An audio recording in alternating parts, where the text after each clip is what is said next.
1, 2, pick up sticks. This is episode 106. The Ultimate Deck Podcast. Need a show about outdoor living? This is where it's at. With your hosts, Shane Chapman and Way Laurent. Thank you for tuning in. Now let the show begin. Yeah. The Ultimate Deck Podcast. Let's go. Let's go. The intro lied today. Wade's not here. He is off hunting in the bush for, I don't know what he actually hunts for because he says every year he goes to hunt moose, yet to bring back a moose. Right? How many years has he been doing it? Yeah. He always never gets a I moose. feel like he's just hunting bush. And I understand how that sounds now, but I mean, he's just out there shooting at trees. Are you sure he's not just drinking beers There's probably more, like lots of that happening too, by himself. by himself? Yeah, so he's not here today, so that's good. We can have a serious conversation then without Wade here. I feel like is how that Is that how that works? might happen. Yeah. Wade's not here, so Right. You look like you're feverishly working away, Bryce, on, what are you doing? Loading worldly news? You getting ready? no, I have the worldly. Well, I changed the worldly news today. We're gonna do seasonally news Oh, for the okay. most part. All right. Well, how was your week? It was good. How about yours? Not bad. What did we do? We got some stuff shot for YouTube this week. We were working hard, feverishly back in the warehouse there. Yeah, it's Getting gonna some be stuff done. Gonna be good. Hopefully. Is it up yet? It's. It took like 3 Oh, hours to upload it. We stopped recording 8 hours ago, Shane, and there's 9 hours of filming. So, no, it's not uploaded yet. Tim Hortons on deck, he says. Yeah, I got the Timmy hose right here. Had to get that. You know, I've switched. We were just talking about this. I've switched to peppermint tea in the afternoons now. Yeah. This is a thing I do in the winter. Why Tim Hortons? Doesn't McDonald's offer peppermint tea? I don't know. Do they? I swear they must. Well, I haven't tried that there. I drink their coffee quite frequently, but I've never actually tried to get a peppermint tea from there. The real story is Tim Hortons is closer to here than McDonald's is to our store. That's true. And I really like the peppermint tea from there. That's fair. So I'm willing to overlook how much they've pissed me off in the past. Yeah.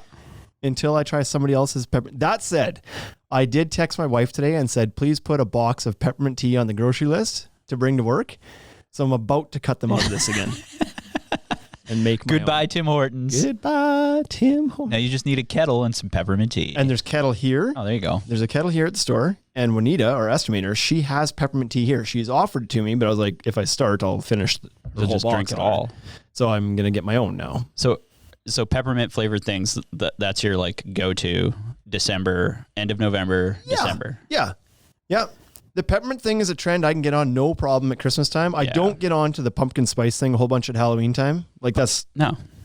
Pumpkin spice is not here great. and there maybe, but it's like it's not. Yeah. But peppermint, hell yeah. Hell yeah. Like some peppermint hot chocolate or peppermint tea or whatever. Candy cane Slurpees. Right? What? Is that a thing? It was like 10 years ago they came out with candy cane Slurpees. Get out of and here. I bet you I drank one like every day. Seriously? They were so good. Really? Yeah. Well, I'm going to have to keep my eye out for that. Yeah. I'd never seen them since. So. Wow. That's interesting. The other night I fired up my VR, my Oculus Quest 2. For the first time in a couple weeks because a buddy of mine, well, Tyson, Tyson List, messaged me. This is so funny. Was I telling you this story? Yeah, you told me this story the other day. So here's where the world is going. I had a buddy text me the other day and be like, "Hey, are you going to the Major Lazer concert tonight?" And I was like, "Oh, I didn't know it was even on. What time's it on?" He's like, 8:00. The funny thing about this is that it wasn't a real concert. Well, they were actually performing, but it was all in virtual reality. It wasn't like we were going to an arena to go watch a concert. It was like just at 8:00, you were supposed to put the headset on and then go into the virtual concert. So how was the virtual concert experience? Not bad. I would say, so it depends on who you are because there was 3 of us actually that ended up kind of like, air quotes, going to the show together.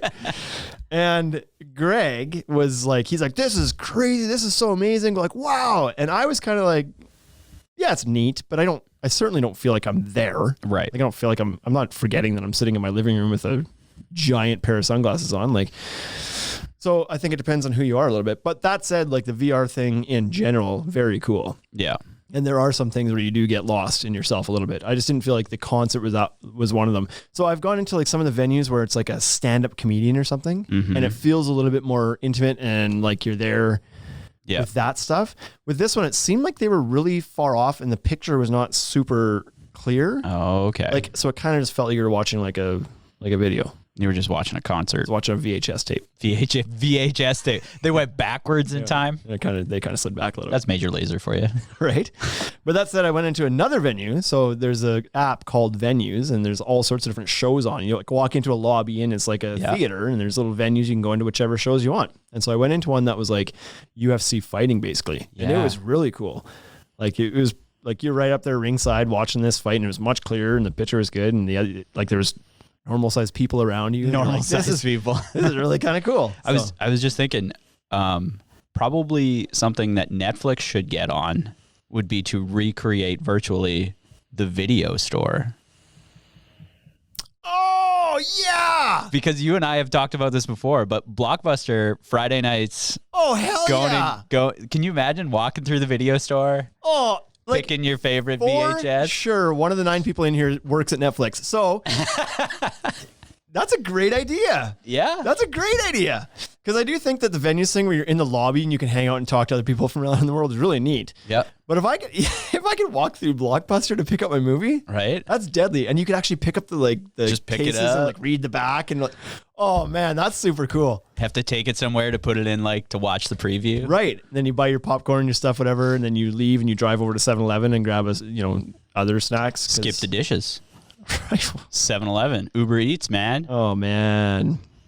So that's a really good idea. So somebody got to talk to somebody somewhere to make that happen. That'd be really neat. We need to figure that out. Somebody. 100%. Let's send an email to Blockbuster and Netflix. So I've become a big fan of this VR thing because I wasn't initially because I never even tried it. I had never tried VR till my Oculus Quest 2 showed up in the mail. I'd never even put on So you just bought it blind. I just bought it blind, yeah. Well, partially blind. Like I was guided right by Greg Moore. Mm-hmm. And but he's been trying to get me to buy one since the first Quest when he bought it. The one that you needed like a big rig for, like a room almost. Yeah, I don't know. Did you? Was it you had to plug into something or what? Yeah, I'm pretty sure you had to like set up like cameras around you to watch you, and you couldn't get out of a certain space. Is that the Rift? Maybe that was the Rift. I think that Quest has always been kind of like self-sustained unit or whatever. But according to Greg, this one has like much better resolution, way easier to get immersed in it. Blah blah blah. I don't know what else is better about it, but I don't know. But he tried talking me into it. He even said like, come over to my house and try it. And I just like, none of that stuff ever happened. And I didn't buy it. And then the one day I saw him selling his. And you were like, what? On Facebook is like selling Oculus Quest. And I was like, ha, I knew it. It was a gimmick. He's over it. So I sent him a message. Is like, huh? Novelty wore off or what? He's like, no, I bought the new one. I'm trying to get rid of this one before the price drops off. So then that convinced me. I was like, well, if it's good enough for him to go through a whole year's iteration and then jump on the new one on a pre-order, I was like, it must be pretty good. Yeah. So now I have one. And? It's really good. It's really good. You would get one. It's cool. I would get one again. Yeah. If I lost this one, I would rebuy it. Would you buy another one so that you and your wife or your kid could? Oh, have a multiples in the house? Yeah. I don't know if I'd go that far.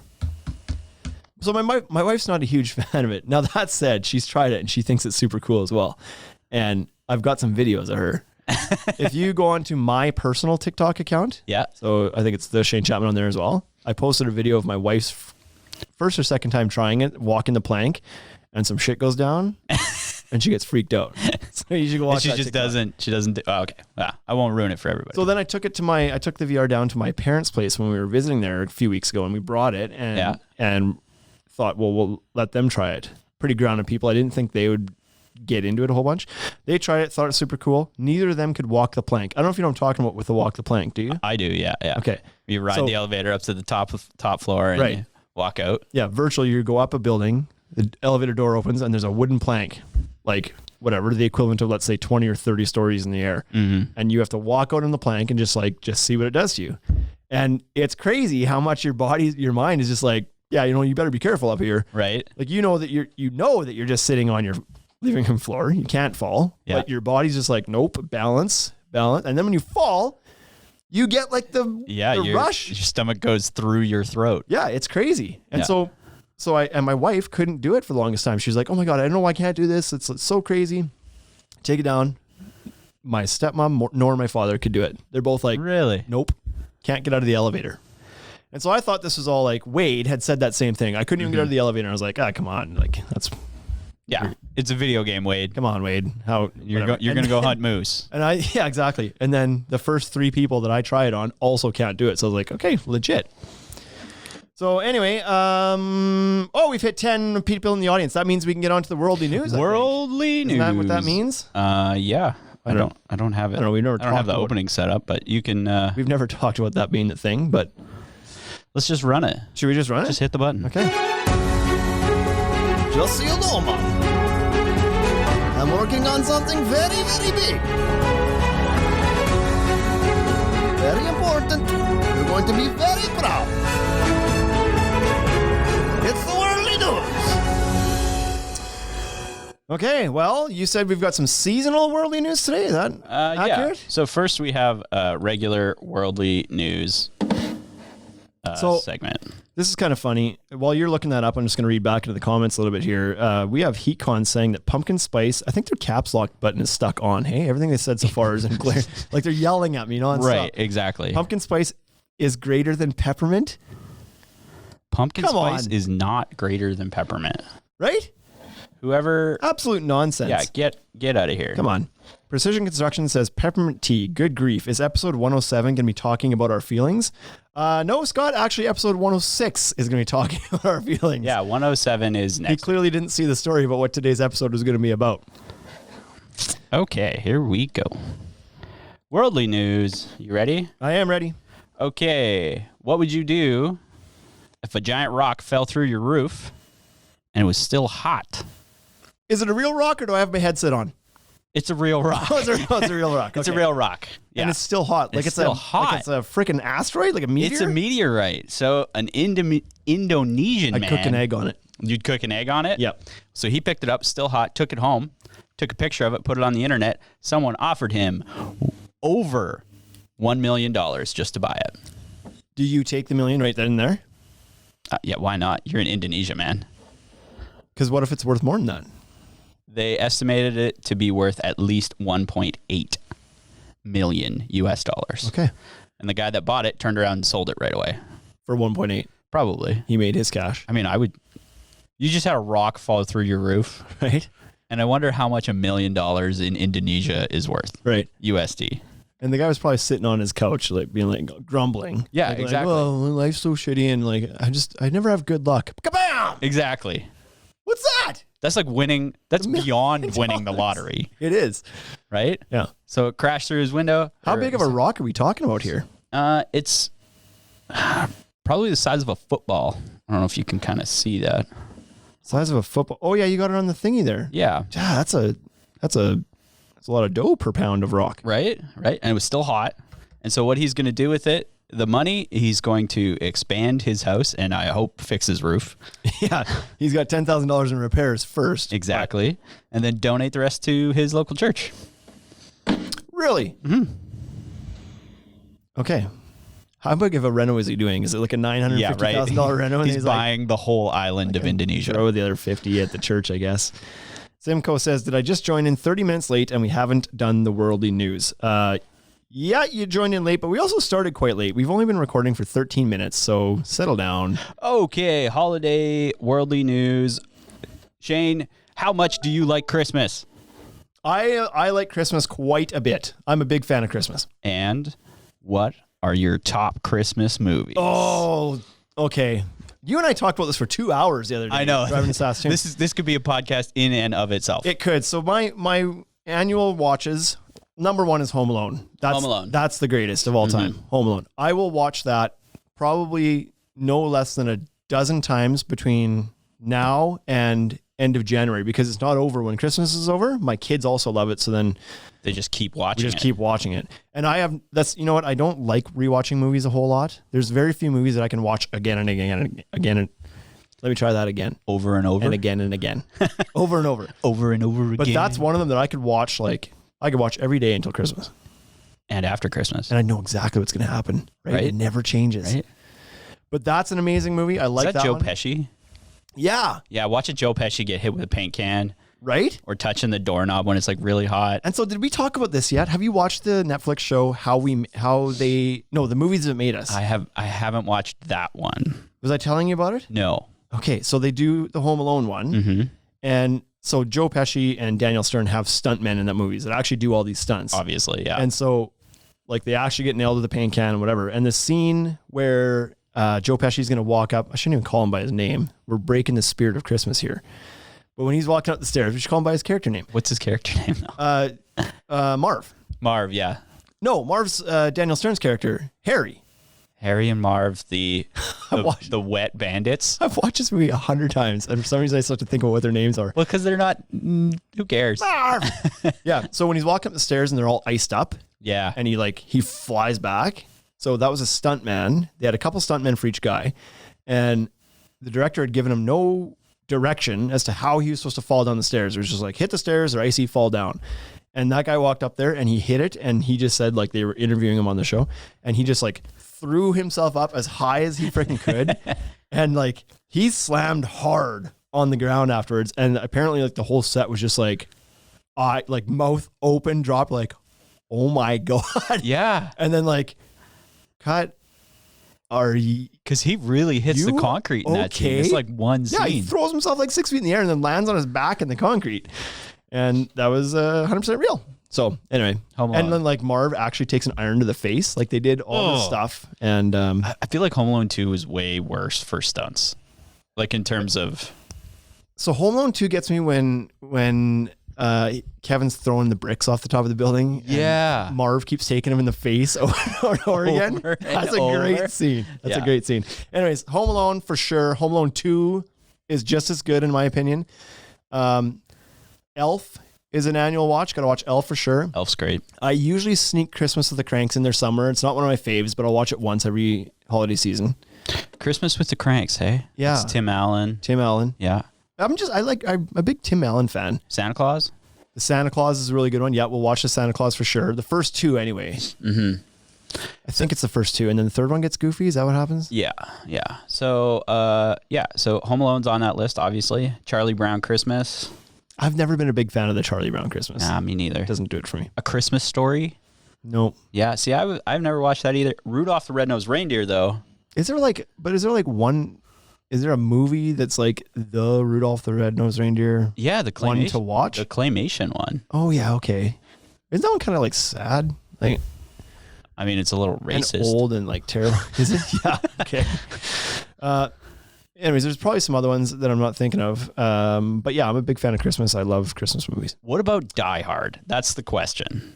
So I don't remember ever actually watching Die Hard. I know I have watched it when I was a kid, but it's been a long time, man, like 30 years. Mm-hmm. But the movies that made us, there's an episode about Die Hard 2, and I watched it. And that's the Christmas movie. Yeah. Both of them, right? Yeah.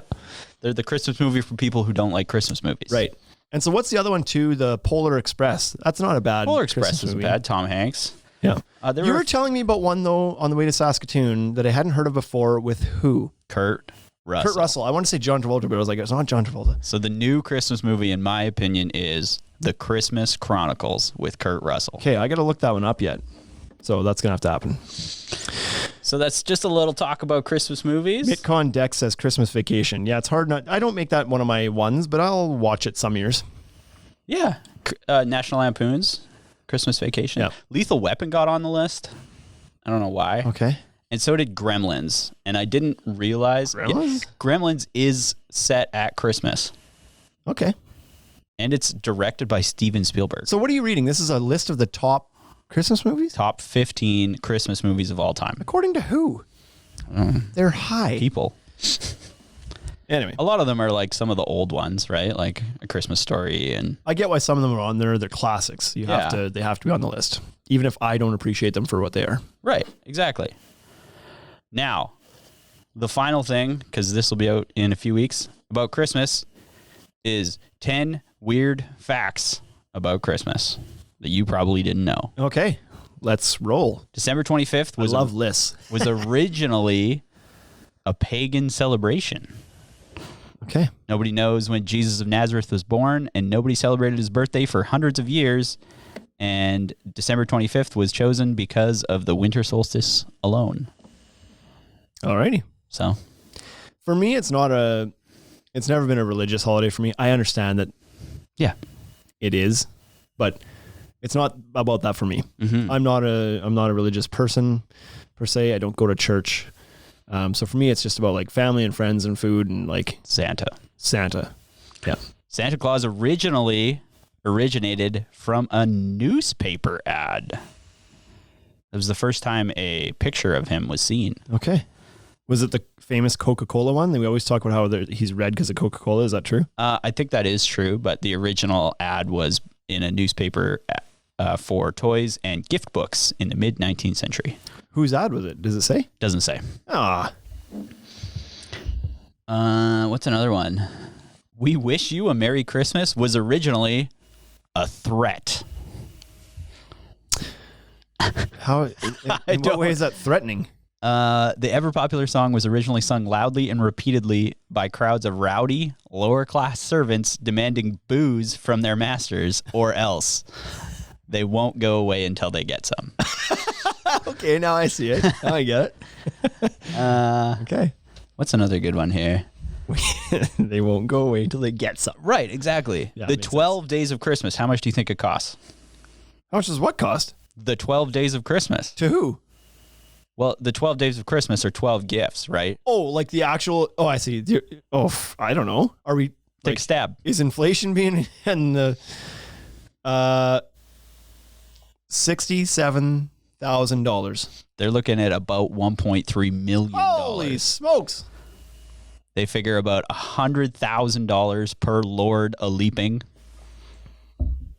and $100,000 to cover the birds, rings, milkmaids, so on and so forth. I guess I didn't include buying of people. Multiple in people. there. It's just the frankincense. I was going after Frankincense and myrrh. going after just the easy to purchase things that you can get anywhere. Yeah. So that's some Christmas facts for you. Other than the Christmas tree is also a manufactured tradition from the Victorian times. And that's about it. Okay. Well, that was a fun little seasonal edition. Yeah, We're a little bit early. yeah. This is going to air on the 28th, I believe this episode will be on. And so Right we're ahead. before. But that's tree time right there. A month before, Exactly. that's when you put your tree up. Yeah. So now it's okay. We can talk about that. Now it's okay. Yeah. So that's the end of the That's worldly it. news. Let's roll in. That was a good one. I enjoyed that. Not super funny, but very like That's on I was topic. into it. Yeah. I was into it. Right. Got my peppermint tea. I was ready for some Christmas chat. We don't have Wade here to. Right. Yeah, because he's a Moose it freaking up. Grinch man too. He doesn't like Christmas. He doesn't like anything. It's like anything that kids get happy about. He doesn't like. Like he's just like He doesn't. I don't know if that's him or if that's as he calls her Big Red rubbing off on him or what. But there's just like this time of year. It's just like Halloween. They lock their doors and it's like Christmas. Really? Oh yeah. And it's like go away world. Grinch. Now it's time to get on to the topic. Time to get on the topic. So we had to have a little bit of fun because this is going to get a little heavy. The topic today, a while back, I was just thinking about this the other day, that it had been a while since we did an episode around mental health. And back, it was in our old studio. So it was about a year ago, probably about this time, we did an episode. We had Jim Demery in from, what's the organization called?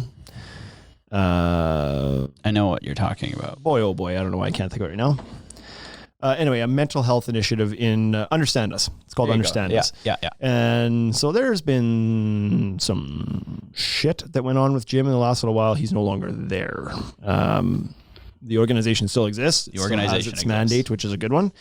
But I figured time to have this conversation again because I know when we talked about last time, it was like, hey, this is not something that we should just kind of mention and then let it go. We were kind of encouraging people to keep this top of mind, have their mental minute, we were calling it. And we haven't touched on it a bit. So at this time of year, given everything that's gone on in 2020, and we're at the end of the year and we're coming up to a time that's supposed to be joyous, but for many people is not, I thought, let's retouch this topic of mental health. And not talk about it. not just interview somebody who's in it, but like have a conversation about it. Yeah. We have to put some thought into it now, not just like ask questions and Yeah.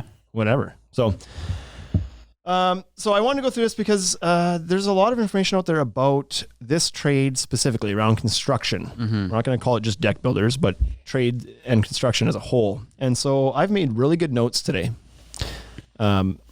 because there's a lot. That's a first. And so I've split this into kind of three topics of conversation. And the first topic of conversation that we're going to go through is why mental health is such a challenge in construction. Because according to the CDC, I've looked this up, according to the CDC, 1 in 5 people in the construction trades suffer from mental illness of some sort. Oh yeah, depression definitely. or something.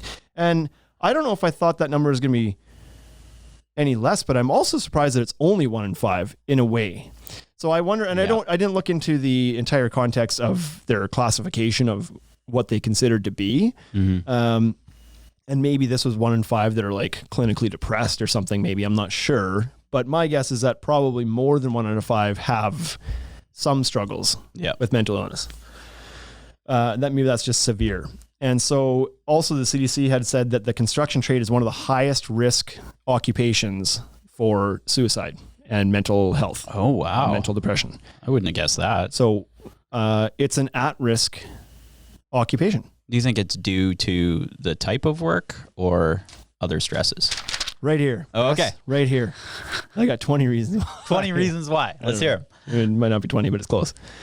So we'll go through this and be like, okay, well, why? I mean, for somebody who's worked in the trades, some of these things are quite obvious. Some might not be, but I'm just going to go through this list and we can kind of chat about it as we go. So number one is that the work you're doing is physically and mentally challenging to begin with. So some more physical than others. Like obviously if you're slinging, steel beams and bolting them on skyscrapers all day long, that's maybe a little bit more intense than building fences is. But at the end of the day, you're still taxing your body. It's physical work. There's a lot of figuring out and mentally processing and fixing problems in your head and everything. So it's just a challenging job in both capacities. So. Yeah, I think people who don't say that construction is mentally challenging are flat out wrong. Right. And I think maybe sometimes the general public doesn't give the trades the respect they deserve as far as how mentally challenging this thing is, this occupation is, because a lot of them look at it and be like, oh, it's just a big dumb guy swinging stuff together. And they think it's kind of a brainless occupation. It's absolutely not. I can tell you that I'm really smart. And what I was going to say is I can tell you, having been in it, the whole job is mentally draining. Definitely. All you do is fix problems. That's the entire, if you want to define contractor, it's somebody who willingly goes out and solves other people's problems. Yeah, definitely. And not only from the fact of how do I get my roof to stop leaking, but then you start the job and problems come up. And so on the fly, you're trying to solve problems too. It's those on the fly problems that really cause a lot of stress, I think. Right. Exactly.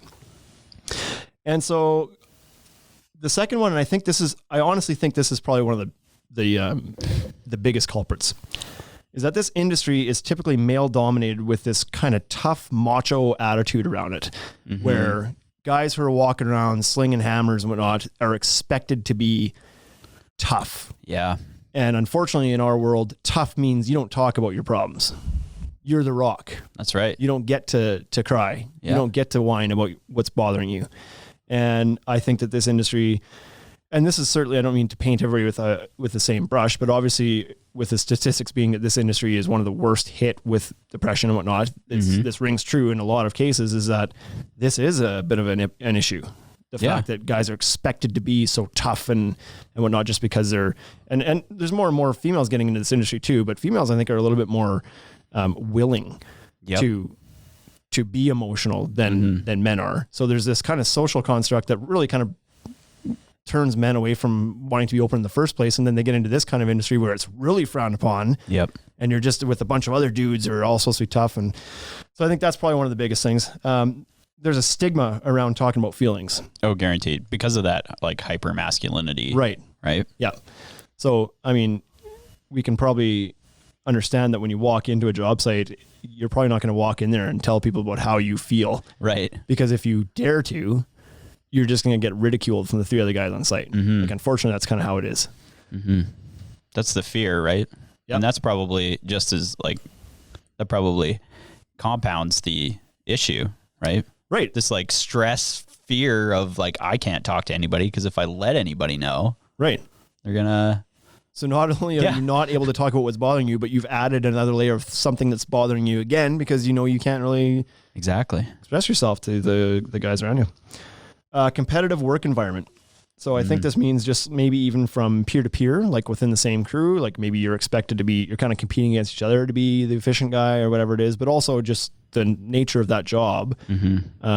Like I've been in jobs where, yes, the company has competitors, but I don't feel like I'm personally competing with the company's competitors, where as with contracting, especially on smaller crews, you are feeling the pressure against other competitors personally on the job. Like it's every job comes down to you winning the bid against somebody else. Definitely. There's a pressure added there. Well, and I would agree with like on a small crew basis, you're probably competing against each other a lot. Yeah. You Right. don't like, again, back to this. This is why I said that masculinity thing and this macho male dominated thing is a big deal. You don't want to be the slow guy. No. On a crew of 4 dudes who you're all tough and everything. You don't want to be the guy who can't lift the 3 bundles of shingles. You don't want to be the guy who swings the hammer slower, because you get it again. You get shit on again. Yep. Constantly. So yeah. Next one is alcohol and substance is almost normalized in a lot of trades. Obviously, if you're working in a larger business that has kind of policies in place that don't allow that kind of thing, sure. But if you're just like a one-man roofing crew and you're doing it with your buddies, you know, and again, I'm not painting everybody with the same brush, but it's obvious that sometimes that's more okay than it would be at a day job at an office or something. Yeah. To crack beers at the end of the day, or to be drinking all night and going to work the next day, or to be smoking on the roof, or like whatever it is, right? So there's substance issues. End of season layoffs, which this is very topical right now. Yeah, definitely. Your job security is not what it might be in a different occupation. You may have seasonal layoffs, and that wears on you. How am I going to pay my bills over the next little while? Do I go on EI? Am I getting my job back? Like there's a constant wavering there, or it's very cyclical with the economy. Like you're safe and the economy's pumping, but when it slows down, you never know when you're next on the block. Right. Like the oil industry is really bad for that for a long time. Right. Separation from family. So you're in those kinds of trades, you're not working typically a 9 to 5 and going home, see the kids and the wife. You are often you're working out of town, or you're working longer hours. You're not seeing your family as much. So there's that. And you're like physically exhausted generally by the time you get home, right? No, and 100%. mentally. I know that my ability to help out around the house with my wife and family, now that I'm working a more kind of like office job again, versus when I was on the tools and working 10 hours a day in, 35 degree / 100 degree weather, you're coming home at 6:30, 7 o'clock at night, and just like, you just crash. Yeah. Right on the couch. Yeah. And it's like, you don't help with anything. It's like, I freaking can't. The second I sit down, I'm just done for. Like I'm just beat. Exactly. Yeah. And then that causes stress within your relationships and everything too, right? Commodity pricing fluctuations is something I just kind of added in here. So, and this year's has kind of shown that, like, there's that added stress. Maybe not if you're just one of the employees, but if you're the guy running the business and you've quoted out a bunch of jobs and the pricing's not stable on things, and you've got to have these conversations with your customers, or you've got to eat it, which is a common phrase, that adds stress to things. Deadlines. In fact, deadlines are pretty hard and harsh with a lot of jobs, especially if they're commercial type projects. You're working against tight deadlines all the time, and then that leads to those longer work hours and like the unexpected like weather and like other things. They're like really, because you're like construction, you're generally outdoors, right? Yeah, right. A lot of times, yeah. So there's a lot of unexpected problems that no one can control that show up too. Well, and you're also in a queue of other trades often, especially in commercial work. You got to wait for somebody else to be done their stuff before you can start your stuff. But there's also an overall budget and timeline. Yeah, and somebody else's timeline being off messes your timeline, and so it just compounds. Impatient customers. So, unfortunately, for a lot of trades, you are your own boss kind of thing, and you deal directly with the customer. It's not like you're working at Verizon and you get some shitty customers sometimes, but at the end of the day you hang up the phone and that's over for you. It goes to somebody else. But with this, you're in it to the end. Shift work, back to, I guess, how much time you're spending away from work. Shift work can be hard on people's bodies and minds. Sleep deprivation.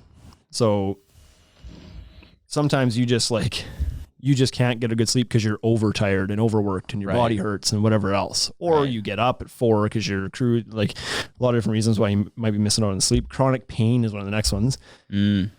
So, I mean, it's you hear from carpenters all the time that have been in the trade for 30 years and their bodies are they're wrecked by the time they're 45 or 50 and they just can't do it anymore. But you go home with that pain and carry that on your body and your mind all the time. And it's going to lead to the sleep deprivation. And Oh yeah. It's just like every one of these Whatever things else. that you've said, they'll like They're all chain tied. into each other. they're all tied together. Performance pressure. So schedule, we talked about this a bit, schedule, budget, quality. All of these things are on your mind all the time on every job. You never get a break from that mental kind of tracking those things. And the final one I put on here was social media. And the reason I put that on there is because there's a quote I read from Brian Baumler, and I can't remember the exact quote, but it was to the effect of the problem now is that we've all got to put on this pretty face and act like everything's perfect all the time because the world's watching us now. Yep. And so we're forced to kind of actually bury that stuff even further than we might have before. So you're trying to put on and create this, like you're acting in your own body. You're kind of putting on a smiley face for the camera kind of thing. But sometimes things aren't always as good as they seem. So that's, I don't know, that was probably close to 20 reasons why this industry specifically might be a little bit harder hit by mental struggle. Yeah. I think those are all like super valid. Yep. Like especially the social media one, like right at the end there. Yep.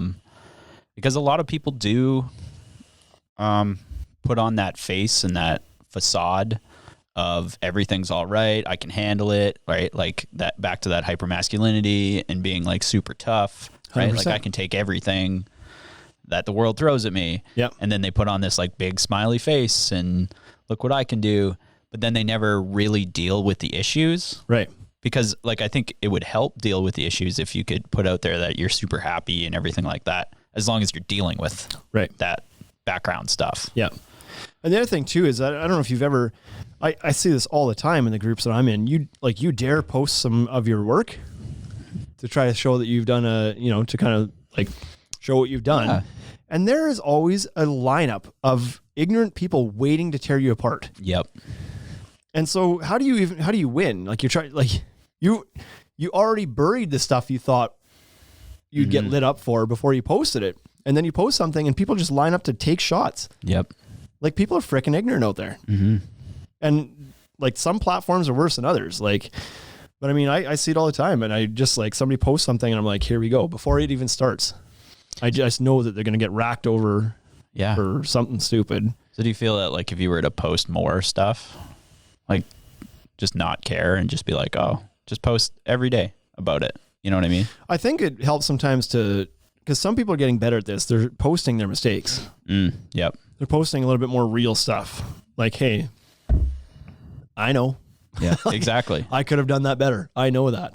But at least then you're owning it a little bit, right? So I think by owning it, it kind of takes the leverage away from the people that are out there just to like shit on people. Because what are they going to say now? Right. You're not hiding anything. You post a picture and be like, yeah, I know I wasn't supposed to do it like that, but I did. Right. Exactly. It takes away the opportunity for somebody else to jump in and be like, you idiot. You always don't know what you're doing. Like, anyways, you see it all the time. It's crap. So those are the reasons. Why is construction one of the highest risk industries? There we go. There's 20-ish reasons. Now, what can we do about it as bosses? I'm going to go through. Here's the categories are, what can we do about this as a boss? Like if you're running the operation, what are some things you can do? Okay. And then the last stuff I want to get into, there's 15 tips just for you yourself to keep yourself in a healthy mental state. Yep. And so we'll go through as a boss, because I know a lot of people that do tune into our podcast are the company owners or the lead hands or whatever it might be. So they've got some influence on the rest of the people that work underneath them. Right. They're leaders, right? Right. And this was actually, I didn't put this down, but you said the words, so I'm going to go there now. I read one part too that said, within these industries, a lot of times people are promoted into supervisory positions based on Skill. their skill or their time on, and not for their leadership qualities. Exactly. So you get a guy who's like, he's the lead hand on this job because he's the best carpenter, but that doesn't mean he knows how to lead people and help people and, create a healthy culture and whatnot. So, and this industry is just kind of strife with that. It's just like, the best guy is the boss. The best skilled guy, which doesn't make any sense. Yeah. Right? Yeah. I mean, I think it would be different if the leaders weren't paid more. Do you know what I mean? Like if you were taught to lead a team and you were paid the same as the rest of your team or slightly more, but you know what I mean? Like, Yeah. because they get put in that position to get a pay raise generally. Right. And then they get all of these leadership responsibilities that they have no idea how to deal with. Right. And I think often too, it's in a lot of crews, it's probably the alpha male that rises to the top. Generally, yeah. You know, he's just the guy that's the loudest and like is the toughest, machoest dude on the crew. Gets kind of put up there because everybody else is kind of like silenced a little bit by him. And he ends up being the guy that's running the show. And it's like, well, he's the last guy that's going to be fostering a healthy work environment for the rest of the people. Yeah. Right? Like the way he got there was by being the opposite of that. Yeah, exactly. By pushing everybody to the bottom and Exactly. stepping over their bodies. Yes. So anyway, there's just a lot of things that lead to it. So what can you do if you are the guy at the top that has some control over like your people's mental health? Number one I put down was culture change. And that's a bit of a generic catch-all, but I believe that this is something that the good crews have. Like I can probably pick out a few in my head of guys that I follow on Instagram that aren't necessarily from here that I think probably have a really good culture. Yep. And it's not a toxic environment for people to be working in. And I would have to guess that probably a lot of the ones that are on Instagram do have a better culture, likely. Like they're a little bit more aware that they're a bit more professional about it. That's why they're there. Like, so, you know, our audience might not be who even needs to hear this, but I'm sure it will help everybody a little bit. So a culture change is like, you need to set the tone and the precedent, and like, you need to lead Yeah. with how people should interact with each other at work. You can't be the guy yelling at everybody and shitting on everybody, because then everybody else learns from you, and it's okay.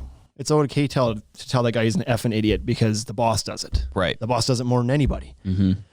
So now that's the culture you've created is this. You can't be okay with the fact that somebody wants to crack a beer or smoke a joint in the middle of the day. Like that stuff, you need to take some, you need to lead by example and treat it like a professional operation, and know that like there's people here that have issues. Like, they show up and they put their belt on, but like, you don't know what's going on unless you ask. Right. Which is an important leadership quality. Right.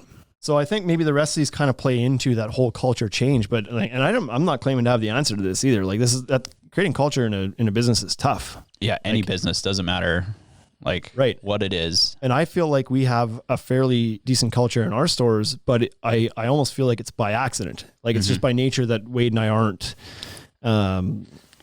you know, we're these alpha dudes kind of throwing the weight around and like telling everybody they're terrible. Like I feel like we're pretty friendly dudes to begin with. So we treat everybody in that same manner as I would with a buddy that I'm going out with. So by nature that everybody's happy. Yep. Like, and so the culture's by accident, I guess. But I don't feel like we've done anything in particular or on purpose to make it a great place to work. Right. But for some people, maybe that doesn't come natural and they need to actually sit down and think about what they have to implement. But the number one thing I had on here, number two, I guess, was to make resources available to your staff. So you don't know. You don't know we've all heard the terrible stories of somebody that leaves us, that decides that they can't handle life and they decide to take it. And 9 times out of 10 people are like, I had no idea. Exactly. He was always out, and he was the dude cracking the most jokes. Like, we had no idea he was depressed. And it's like, so you don't know who it is. And because of this whole work environment we're talking about here, even if you ask, you might not get the answer. So the first thing is to make sure that the resources are available. Post it up in the trailer or in the office, the number for help hotlines or whatever it might be, or resources that people can reach out to kind of talk to, because they may not feel comfortable in your environment. You got to make peace of the fact that maybe your environment you have right now is not the most conducive to people opening up and talking about their situation. Yeah, especially construction. Right. So make sure there's some resources out there and available that somebody will see them and they can, take that number and call it on their own time if they want to. Number 3 was be aware and pay attention. So I saw this post the other day, and I think it was on TikTok, and it kind of hit me in a way. And it was a post from a lady, and it was subtitled something like, watch my ex-husband fall out of love with me, or something like that. And I went through and she posted these pictures. It was like a little slideshow of pictures. And it was like pictures of them together, and they were like, or even some videos and stuff. And it was like happy. He's super goofy. He's lovey, whatever. And as time goes on, she'd obviously like had a relationship that fell apart, and then realized that she kind of had this documented as she looked back. And it was like, as time went on, she posted these things. You could see that the husband's reactions and his energy in the relationship was not the same. They used to be super fun together and joking and laughing, whatever. And as it worked towards the end, he's just kind of like, leave me alone kind of thing, whatever. Right. Yeah. So this probably happened over years. And like anything that happens gradually over years, you don't notice it. It's really hard to see it in the moment. Right. But if you compare like start to finish, you're like, damn, that's a different person. So I guess what I mean by this is be aware and pay attention. Like if you notice that somebody on your crew starts to act a little bit differently, they're usually the happy, jokey guy in sight, and now they're starting to be quieter, or they're showing up to work late all the time, or there's like a change in their daily routines and their demeanor, then maybe something's going on. Yeah. And so that might be an opportunity for you to step aside, pull them aside and be like, hey, is everything okay? Like I've noticed like because your initial reaction is probably like, again, in this industry, where the were you? Yeah. Why aren't you here on time? And it's like, okay, but there's something going on. Like, you know that guy's not generally like that, but now he's been that way for the last couple of months. Something's going on. Yeah. So that leads to the next one, which is to ask and check in and just pull the guy aside and be like, hey, heads up. Like, I've noticed you've been late a bunch lately, and like, that's not cool, but but what's going on? Why are we late all the time now? Like something must be going on in your life. Talk to me, or, talk to this person or something. And this is definitely, I think you referenced it in the beginning again about none of this stuff just happens overnight if you don't have the type of culture, like the work culture already around it, right? Like if you're in a situation right now where you're not already doing these things, just going up and asking that guy isn't going to do 100% anything. 100%. Yeah. Right. Because for one, they're not going to even believe you. Yeah. Right. They're going to be wondering what you're up to. Right. Why are you asking me? Just so you can make fun of me? Just so you can dig some shit out to make fun of me on? Like, exactly. 100%. Yeah. You got to make the change first. Again, like lead by example first. Yeah. Or like I said, maybe you just guide them towards something. Maybe you're self-aware enough to be like, I'm not the dude who wants, like, yeah, I know that we don't have that kind of relationship, but here, man, like take a day off, go talk to somebody. Yeah. So the next one I had was manage scheduling and don't overwork your guys or your people. And so I think it's easy for the owners of these businesses to try to cram work in, make hay while the sun shines, and give yourself super short deadlines trying to get to the next job because you think like, oh, if we say yes to this one, even though we don't have time for it, like we don't want to lose the job, so we put it in there. Right. And then you've just added all this stress on top of your crew because you're giving them an impossible task. Yep. And then you've got people on your ass, which means you're on their ass, which means you're stressed out. Which and leads it's to exactly this. Yeah. Right. So manage your scheduling a little bit better. Maybe don't always go to your people for the expectation that they're going to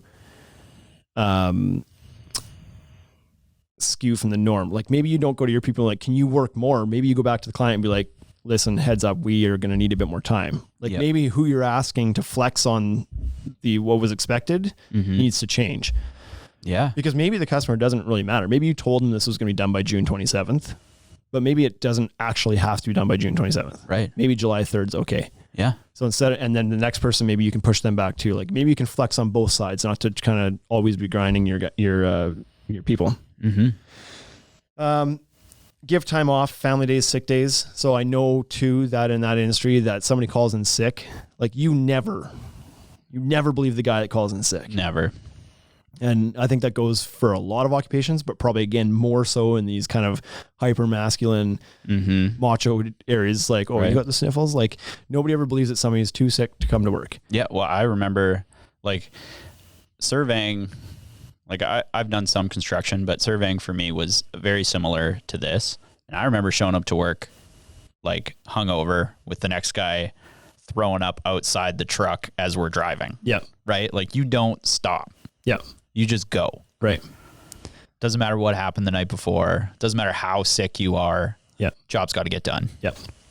So and in some areas, you're required to give a certain number of sick days. In most areas, I don't think you are required. Like you might be required, you have to give them the time off, but you don't have to pay them for it. No. And so it depends on your operation. I'm not going to tell people they should have paid sick days, but you need to know, I guess, that sometimes people need a day off, Yeah. whether it's for family time or their own mental health or because Exactly. they're physically sick or something. And so it's about creating an environment where they feel comfortable in asking for that or taking that when they need it so that they don't burn out. Yep. Of course, you don't want to get into the situation which a lot of guys would fear that like, oh, people are going to abuse it. Yeah. They're not going to show up to work all the time and everything. So you got to manage expectations because there's those people that'll do that too. Yeah. I don't think that's a good reason not to start it though. Right. That's like cutting something off before it's like cutting your arm off before it has gangrene. You know what I mean? Like, Right. Yeah. like, oh, eventually I'm going to lose this arm Yeah. because If I don't have an arm, nothing can't can lose go it. wrong with it. exactly. Right. Yeah, 100%. So you just need to like understand that, like, so then you got to put in another policy, like have the sick days and Yeah. the time off, but then you've got to have a policy around how many days that is. Yeah. What is and isn't acceptable around that. What's a good excuse? Like, I'd rather somebody call in and tell me like, hey man, honest to God, like I'm burnt out and I just need a day to spend with my kids. I'd Yeah. rather them be comfortable enough to tell me that than to call in and be like, I'm sick, man, and fake the reason because you've kind of siloed the reasons that you're allowed to take a day off. You know, like, Yeah. you're only allowed to take a day off if you've got the flu, and it's like, so they call in and lie to you that they got the flu just so they can spend Yeah. some time with their kids. Like, that's not healthy. Well, either. yeah, no, I think the number one thing in any company culture that should always be top of the list is transparency. 100%. Because the second someone starts lying, that's when shit starts piling up, right? Yeah. Like Yeah. everybody gets stressed because everybody's trying to keep up with their lies and their Yep. right. Yep. It's just not good for anybody. For sure. So Yep. yeah, And start putting that into your scheduling. yeah, Like, don't sit there and say like, I've got 3 crews and if we just crush things for 14 days in a row, then we'll be done. It's like, you know what? Add a 15th day because maybe 1 or 2 of you guys are going to need some time off in that time. And the last one is positivity. I think this is a big one too. Like, you've got to have a cheerleader on your squad. Yep. And you got to have somebody that like keeps a positive attitude around things, because if not, you're part of the problem. If you're just another asshole in somebody's life, getting on their case all the time and feeding into this, like Yep. this illness, then you're part of the problem. And by being a positive person, I think being a positive person in general is going to help you with some of these other things to be less of an asshole, less of a macho tough An guy. asshole. Yeah. Right? Like, just by being positive and finding the good and finding the good in people when, like, 'cause some people just have a knack for finding the faults, right? And other people, it's like, are willing to look past certain things and try to find the good, or try to find a good reason for why somebody's doing something. Yep. And so I think just maintaining a positive attitude all the time is, I'd say a of the lot most of times important too, things. those negative people are always the people that have the worst fucking problems, right. right? Like those are the guys you should be checking in on, Right. right? Those super negative people, there's already something going on there. I mean, Gary Vee, quite well, he says this all the time about internet bullies. It's like, he doesn't get too worked about it when people are negative on the internet, because he knows it's because their life sucks. Like, they're in a shitty spot. And he feels sorry for them. It's like, I feel sorry for the person who has to take time out of their day to shit on somebody else Yeah. because their life is so terrible. And so there's probably a bit of a truth to that. When there's somebody that treats other people that way, they're trying to bring them down to their level. They hate seeing other people happy. Right. Because they're not there. Right. And so that's a problem for them. Yeah.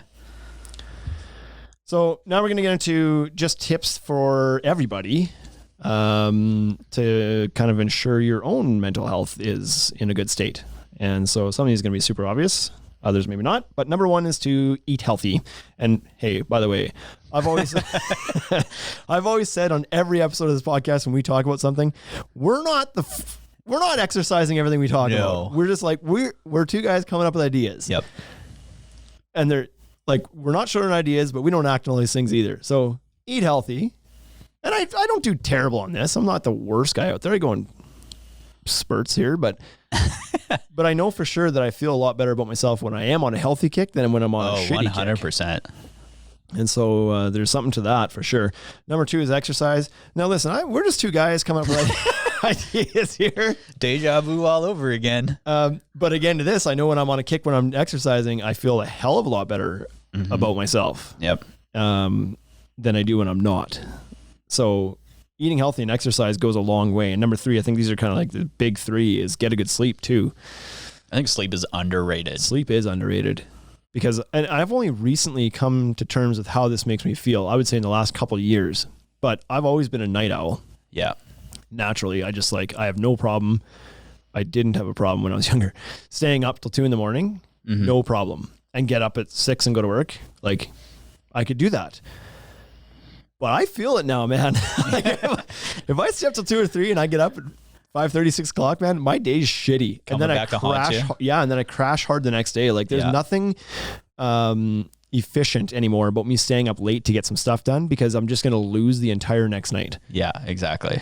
And so I now also know when I've been getting a week of like solid sleeps, I've been going to bed at 10, getting up at 6, and it's like, oh, I nailed 8 hours. I mean, not fall asleep right away, but 7 or 8 hours a night feels different to me now than it used to. And not getting sleep, I know. It's a big deal. I know. Yeah. So, and again, for guys that are younger, they might not feel this yet, but it's coming. It's coming. I used to, when I was like 20, maybe just 20, whatever, and had a job going to university and stuff, I could go out all night. Oh yeah. I could be out partying all night till 6, go home, shower, go Bart's to on work, broad. right? Go to work and be fine. Yeah. Like I'd be tired, but I could make it. Not now. Have you tried that recently? It wasn't that long ago, actually. To be quite frank, I did that back in COVID times. So when COVID, like back in March, my family went down to the family farm and I was like, okay, I'm going to get some work done this week. And I pulled an all-nighter one night and I don't remember why, but I was still here when people were showing up in the morning. And then, I did go home and went to see. You were making that book. Yeah, I did go home and get some sleep at that point, but yeah, it was a dumb idea. Rexy for days now. Avoid alcohol and dependency on other things. So drugs, alcohol. I feel like this one's easier to say than not. Either you have a problem with this or you don't. Exactly. So if you don't have a problem with it, it's easy to avoid it. And for somebody who has a problem with it, it's not as easy as saying, don't do it. Yeah. Like if that's your natural crutch. Yeah. So, but I guess maybe what this should be say is find help with those things. Find another outlet other than alcohol or drugs to help with your problems. Yes. Be aware that that's a problem. Maybe more so than anything. Number 5, put technology down. That's tough. That's tough. Speaking of tough things to tackle yourself, hey? Yeah. Oh, but our live ended. I know that with putting your technology down and connecting with people in your house again feels good when you actually are able to do it. But it's a tough thing to break that addiction. Yeah, definitely. To technology and step away from it from time to time. And I find it especially hard because I am very tied to my technology because of work. I spend a lot of time on social media doing social media things. Yep. Or whatever it is, right? Or texting people or emailing. And what I find tough now is that during the day, I'm often too busy to really be doing too much of that during the day. Like I'm maybe checking in here and there, but I'm not spending time doing what I need to do or want to do on technology. So it's not until I get home where I'm like, oh, now I have some time to sit in front of this thing for a minute. But it's like, no, this is not the time. No, this exactly. You find the time somewhere else. But it's easy to get home and be like, yeah, well, I haven't been on here all day. I need to catch up. I need to like post the things I was going to post today and didn't have time to do. And it's like, yeah, but this is family time. And so I think we all need to realize that putting that down and connecting with people is probably a more important thing. Well, and like even from like I've read quite a few articles like from a scientific background that the LED screens really screw with your brain. Right. Like activate it right before you're going to go to bed. Right. And really screws with your sleep. I've read a lot about that. I don't experience that. I'm the opposite, man. No, you're just like, I am. So I know that they talk a lot about like the blue light thing and blue light filters and how reading before bed or being on your technology before bed like does something in you that keeps you awake. But I'm the type of guy my brain is so active that if I don't go to bed completely exhausted, then I need to read my phone until I am. Right. Because if I just try to like put everything down, go to bed, not super tired, I will lay there and my brain will start going. Yeah. And I will have to get up. In 40 minutes, I'll still be laying there wide awake and be like, I got to go do something now. So to me, I find it helps personally Fair enough. Yeah. to sit there and read my phone because that puts me to sleep, honest to God. Yeah. If I'm laying down, reading my phone, I'm dropping that phone on my face within 7 minutes for sure. And then starting myself awake, doing it again and again, and then be like, okay, this is enough. Put it down. So anyway, number 6 was spend time with family. This goes hand in hand with putting that technology down. Yep. Number 7, foster friendships. And I put this in there because now is a time when this is really hard to do. Because for a lot of us, we're locked down in some capacity. Maybe not locked down, but we're restricted in social activities right now. And so it's easy to kind of let those friendships go. And I don't know what this needs to be, but like we're still allowed to do certain things. I think it's just important to keep those friendships, like keep in touch with those friendships. Yep. Hey, maybe technology and this goes in hand in hand. I mean, I went to a concert the other night That's with right. 2 buddies. You probably haven't seen in a long time. Well, that's the thing. I talked to Tyson more the other night than I've talked to Tyson in a while. Yep. And so like I guess that was a way of like accepting technology, but in a healthy way maybe, and fostering those friendships. So number 8, and I've never been able to do this, but I know you do, but meditate. Yes. So why don't you tell us a little bit about how that helps you? I think meditating helps me like clear my mind. Although like it can be detrimental because you're like not thinking about things, and it's really hard to not think about things. But it does relax me quite a bit. And I learned a way to meditate called transcendental meditation. And it's basically just by like saying the same thing over and over again, saying like a nonsensical word over and over again in your head. And you do just like relax and feel very energized afterwards. I still do it around like 2:15 in the afternoon. Interesting. Do it for 15 minutes. Still off. We're back up here. So it doesn't matter what the word is. It's just the point of it is to keep your brain from wandering. Is that why? Yes. Yeah. Yeah. It just keeps your brain from It's like counting sheep. Exactly. Right. Keeps your brain from thinking about other shit. So when you sit down to meditate, just because I've tried this a couple times, I haven't given it its fair shot. But and again, it's like my brain is so active that it's not something that comes natural to me. Yep. What do? Do you just sit in a room quietly by yourself, close your eyes, and just like, are you going full like like No, or are you just kind of like taking a break and just like Close thinking your of eyes nothing? and think of nothing. Okay. Or think of that word. Like I'll usually just sit in my office chair, turn it away from my screen, and just sit there. I usually set a timer too for 15 minutes. So for 15 minutes, like that gave me anxiety. You're like 15 minutes. I can't do anything. Minutes? I was like, I could do this for 2-3 minutes. So you gotta just start turn on, slow, close your eyes, repeat something, and so when the timer goes off, how do you feel? You feel like super relaxed. Really? Super relaxed, but like lots of energy. It doesn't matter like what you're doing beforehand either. Like you'll get right back into whatever it is with quite a bit more clarity because you're not thinking about all this other stuff that you need to do. Right. You still off over there? Yeah, I'm trying to log. It's just like it keeps telling me that it's ended. 1, 2, 3, Facebook 4, Live. 5, 6, 7, 8, 9, 10. Everybody else is in? We got 8. Okay, well, it's just me then. So anyways, I think I feel like I'm going to give that a shot again. You should give some, Tim Ferriss does it. Because I also, part of it is that I have not known how. Yeah. And the times when I look in like how to meditate, it's kind of it's more like, sit down and be super zen about things. And it's like, that doesn't come natural to me. But we've talked before, especially on our other podcast, the other 18, about the whole sensory deprivation tanks. Yeah. The float tanks. Mm-hmm. And for the same reason that I don't do well with those, I think is why I don't do well with meditation. It's tough for me to sit there and not think about something. Mm-hmm. But something as simple as just like repeat the same word over and over again makes sense to me. It gives you something to focus on. Right. Right. I could probably do without it now, but I know in the beginning it would be like 2 or 3 minutes in, and yeah, you'd be thinking about things going on in the other room, right? Like do you ever notice that you can like almost hear stuff going on in the other room while you're sitting here if you're not like really focused on stuff? Like your mind kind of wanders, right? Yeah. That's what thoughts are, right? Right. There's always something going on that you're always trying to listen to really hard. Right. And so just putting something in front of you, like that mantra over and over and over and over and over again. Okay. Well, I'm going to try that for sure. Number 9 is to be open and ask for help. Mm-hmm. And so I think this is just more about not being afraid to voice how you're feeling or something's bothering you. I'm really good at burying stuff. So I don't know how to diagnose myself with this whole thing. I don't feel like I express myself well. I don't think I tell people how I'm feeling ever. Mm-hmm.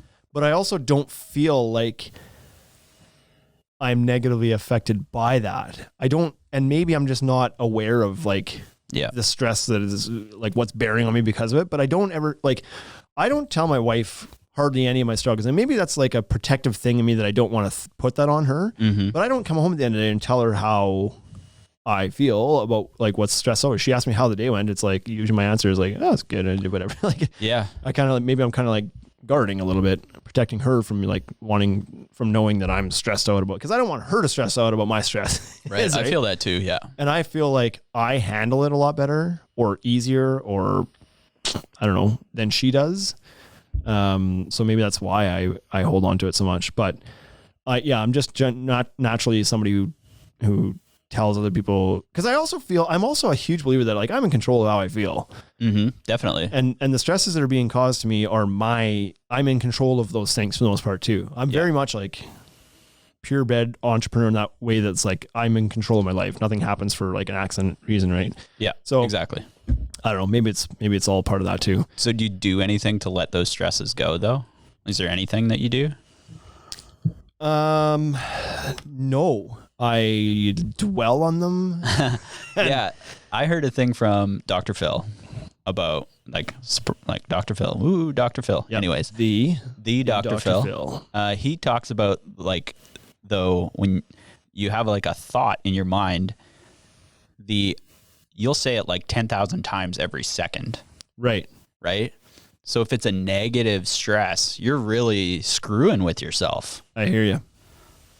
Like, you think it's bad that someone's going to make fun of you? So I'll be honest, and this is maybe why I feel that like I'm so in control of things, but honestly though, if I'm stressed out about something, the only thing that makes me feel better about it is to sit down and do it. Well, there you go. And face it. Yeah. Sit down. Like if I'm overwhelmed with things to do, the only thing that'll help me get out of that funk is to sit down, make a list of the things I need to do, and then do them. And throw that list out. Yeah. Then lose the list, get stressed out about not being able to find the list, but just like tackling them Yeah. head on. And I'm bad at it because I avoid things that I don't want to do or that like are scary to me or whatever, right? Like, and I avoid those things, but eventually you can only avoid it for so long before you have to deal with it. Mm-hmm. And then when you have to deal with it, then all of a sudden it's like, oh, that feels so much better. So why not just do that right away then? Yeah. Why put it off and stress yourself out for forever, right? I sent the guys, our buddies, the Bro Laws on Instagram, posted a little story the other day about worrying and how to deal with worrying about things and whatnot. And I had come across a quote myself that I sent to them, and it says, "A wise man once said, worrying doesn't take away tomorrow's troubles, it takes away today's peace." Mm-hmm. And like, that hit home. That's solid. For me, that one did, because that's absolutely true, right? Like, Yeah. worrying about things it solves nothing. No. It just makes you feel worse and worse, and it ruins your current day. Exactly. So that's where I think like action over worrying, like, I don't know, it's important, but it's tough to do. Mm-hmm. It's like, you don't want to face the things that are bothering you, but Yeah. it's a lot better if you Use do. fear as your compass. Right? Right? Yeah. Number 10, get outside and enjoy some fresh air. So that's also something that's maybe a little bit tougher to do these days. But you know what? The outside is the one place that nobody's locking us down. No, exactly. Right? You can be outside and do outside activities. So, you know, like my wife even just texted me yesterday or today, wanting to do something with the kids this weekend. She's like, "Do you think it's safe to go to Climbers this weekend?" And this is a sad story because Climbers is like a little indoor play center. Huge thing playground. Regina, It's pretty right? cool. It's pretty awesome. And unfortunately, my response was, "Gee, I don't know. Like, I don't know if that's wise to go to places like that right now with the COVID cases increasing and whatnot." So what we agreed we probably do instead is go outside and take the kids sledding. Yeah. Go to the hill and go sledding. So that's going to be great for us. We're going to get outside. It's going to feel great. Getting that fresh air is awesome. The sad part of that, though, is that our intention to go support a local business has now shifted away, not because they're closed and not allowed to be open, but because of the fear of, like, maybe it's not the safest thing to do right now. Exactly. And so I feel a little guilty now that I talk this through. I feel a little guilty about guiding us away from that, but It is what it is. I don't know what now. else to say. Yeah. Right? Like, it's, and I'm sure that they're doing everything they can to, and I'm sure that it is. It's safe. right? Like, yeah. It's just like, do we need to though? Do we need, like, is there other activities we can do that are for sure safe? No question. And so, Sledding, you're going to wind yourself very quickly. right. Like in a harm way or like out of breath. Cause Either way, 40. probably. Yeah. I was coming back. I like the bathrooms in our offices here are what? 40 feet, Too far away? Is that what you're trying to say? 50 feet away. Yeah. So I was in the bathroom this morning and I was walking back towards my office and my cell phone rang and I answered and it was one of our vendor reps. And he's like, "Oh, did I catch you at a bad time?" Because he could tell. I was like a little bit, I was like on the move or a wind or something like that. I was like, no, all good. I'm just headed from the bathroom to my office and that's all it takes to win me nowadays. So he laughed. He's like, "Yeah, I hear you, man." So anyway, number 11, talk to a counselor. And so I think a common misconception that people have is that you need to be broken before you go talk to a counselor. There needs to be a problem that you've like hit rock bottom or you've hit an unsolvable struggle before you can go talk to a counselor. And I don't think that's the case at all. I think that going and talking to a counselor can help avoid getting to the place where you feel like you've lost, like where you're in a major struggle. But again, there's this stigma around counselors. Sometimes people talking to counselors, like if you're going to a counselor, there must be something wrong with you. You're weak. Right? You can't solve your own problems, etc. And so, I mean, I probably even had that opinion myself before I went to the first counselor I went to. But I've learned that like it helps sometimes just to go to talk, just to, again, let that Get stuff it out. out to somebody who's neutral, who's not going to react in a certain way, just lets you figure things out on your own by talking about them out loud. Yep. Because that's what I found in my past, is that just by me voicing and talking about it, I kind of find my own answers, but without having the conversation, without like committing some time and some thoughts to it, you just never come around to the solution. You just hold on to the problem. You know what I mean? Exactly. And so I've not found that the value in a counselor is that the counselor is going to solve the problems for you. It's that they put you in the environment and allow you to solve the problem yourself. And they might be able to give you some guidance along the way, but so anyways, I think that's important too. If you're just feeling a little bit off, don't be afraid to book something with a counselor and go talk. 12, be the change and encourage conversation. So in your group of friends, if you guys aren't currently having these conversations, how's your mental health? How are you feeling? What's going on these days? If nobody's doing that now, it's unlike anybody, like nobody's going to start out of the blue. Right. Unless you do. Like it's going to take one person to make that normal. Need that for action. somebody, right? Yep. And so I know a lot of times when we see people after a little bit of time, it's just like, "Oh, how's it going?" And it's like, or "What's new?" People like say, "What's new?" And it's like, so maybe that needs to change a little bit. Maybe it's like, "How you been doing?"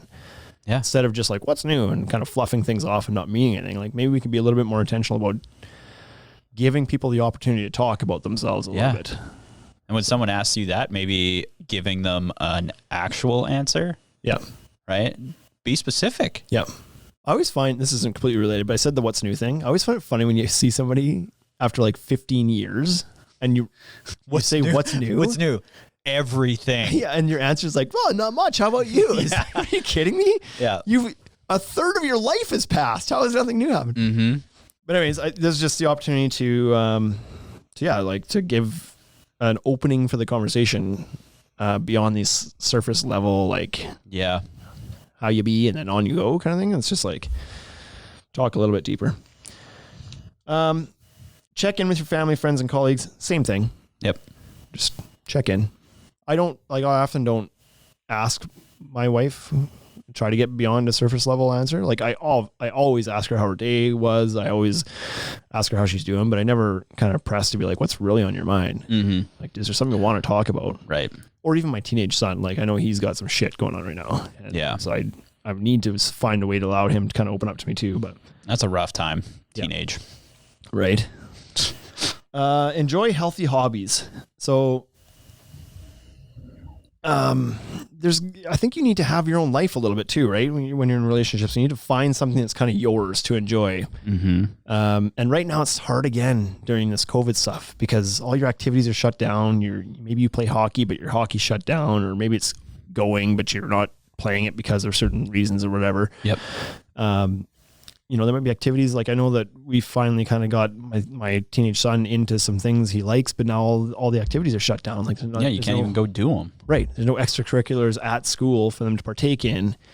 And so now it's like, it's harder to find the hobbies, but I think it's important for people to have something they care about outside of work and family. Like, is there something else that gets you excited or whatever? Cause that helps to alleviate stress and whatnot too. If you have something to look forward to each week that you get to go to. I know when I was playing hockey, that was the often it for me. It's like, you wake up and it's like, oh, it's hockey day today. And it's like, just that little burst of excitement. Yeah. Kind of put you on the right step to start the day.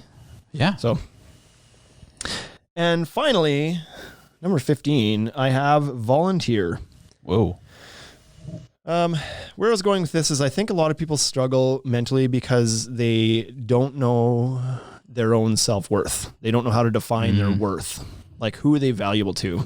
Especially if you don't have a family, or if you have a family, but you don't feel like you're killing it. You know what I mean? Like, you don't feel like you're the greatest husband or the greatest dad or whatever. And, I think by volunteering gives you some purpose, potentially, if you can get out there and help other people. Yeah. And so just putting yourself in front of, maybe you go volunteer at a kitchen or something, and you're giving people that are in need something. It kind of gives you your own self-worth a little bit and gives you a bit of a boost, and not to make it sound like you're using other people's misfortunes to kind of boost yourself. But hey, if you put yourself out there and you're doing that, you're helping everybody. Yeah. You're helping. And it's going to make you feel better too. So I thought that was maybe a good one. Again, I need to exercise that one more myself too. But do you think that could be something as a boss that you could try and implement in company culture? I think that'd be a great thing. If you took your crew or your people or whatever to, maybe that's what your Christmas party is this year. Yeah. You know, we're not allowed to have Christmas parties because of certain things. Maybe instead of going and, the last couple of years we've done escape rooms, and I don't know what the situation is going to be on that but I always thought that was a good, like, kind of team bonding and a fun thing to do at the end of the year. Yep. Maybe instead you do go, volunteer somewhere for an evening or something, and or do some sort of Christmas gift, surprise, like whatever it might be, or right? Whatever it is. Yeah. Something like that, help others. But anyway, I think that's probably something that kind of gives everybody a little bit of a mental boost. Definitely. Yeah. Confidence. Not thinking about yourself. Right. And just like, and unfortunately, because you might be helping out people that are worse off than you, again, not to use their situation to boost yourself, but maybe it can make it click with you too. Like, you know what, shit's not that bad. Right. A little reality check. Because a lot of us can be worse. Right. A lot of us can feel pretty sorry for ourselves for a variety of reasons, and stress over things that maybe aren't that big a deal. And not to minimize your problems, but maybe it's not actually that big of a deal. Right. Maybe you're stressing about things that don't need to stress you out. There's lots of times that, and for everybody, I'm not telling anybody how to deal with certain situations either, but I know between my wife and I, because she does stress over things a little bit more, sometimes that she brings problems to me that I'm like, what are we worried about here? Yeah. This is nothing. Like, we can fix this. Why are we stressed about this? And so maybe you do get worked up over little things that are easily solvable, or just need some perspective. Yep. To be like, listen, it might seem tough, but you have a roof over your head, you have a job, your bills are paid, your kids are happy, everybody's healthy. Like, let's check in on that a little bit. Yeah. So, any other things that you wanted to add to that? I kind of threw that topic on you. We didn't really talk about this too much beforehand, but it was a great topic. Is there anything you wanted to add to this whole topic of mental health? No, I think you nailed it. I thought it was very, it's like, we're an hour 20. Right. And only 15 of that was like wasted, as people like to say. Absolutely wasted. Solid hour talk about mental health. Yeah. But I just think it's important to have the conversation. Like I said, this industry is not killing it as far as keeping their people mentally healthy. It's a stressful industry, and a lot of people need to have this conversation. Unfortunately, it's not, like, it's almost become commonplace on your Facebook feed for people to be losing people, especially right now. Right now, yeah. Because this whole COVID thing, like they said, it's like, you see a lot of those arguments out there. It's like, COVID, yeah, not good. Some people are dying from it, but what we're also ignoring is that people are also dying from COVID in other ways. Yeah. Because they're locked up. They're not getting that social connection with people like they once had that they need. The rates of depression are skyrocketing through this whole thing. And it's not good. And so the number of COVID deaths is quite a bit higher because of the fallout from the actions that we're taking to Yep. try to deal with it is resulting in, you know, like I've read everywhere, like domestic violence way up, Right. substance abuse way up, depression way up, suicide way up. Yeah, because we of have these no things. idea what we're isolating people into, right? Yeah. So it's there's never a bad time to have these conversations. Obviously, it's been a year since we had it. It should be top of mind more often. So hopefully, by us having this conversation, and you know, the 400 people that are going to listen to this, hopefully, some of them take some of this and be like, yeah, you know what, I need to make this a little bit more of a priority. Yep. For myself, for my family, for my people around me. And if one person finds their way because of just having the conversation, Yeah. then it's worth the hour and 20 minutes we put into it. Definitely. So anyway, if that's all you got, Brace, we're gonna turn this off today. What are you doing for Christmas this year? Are you like, this is a big thing. Nobody knows what to do for Christmas. Are we allowed to do anything? I'm staying home.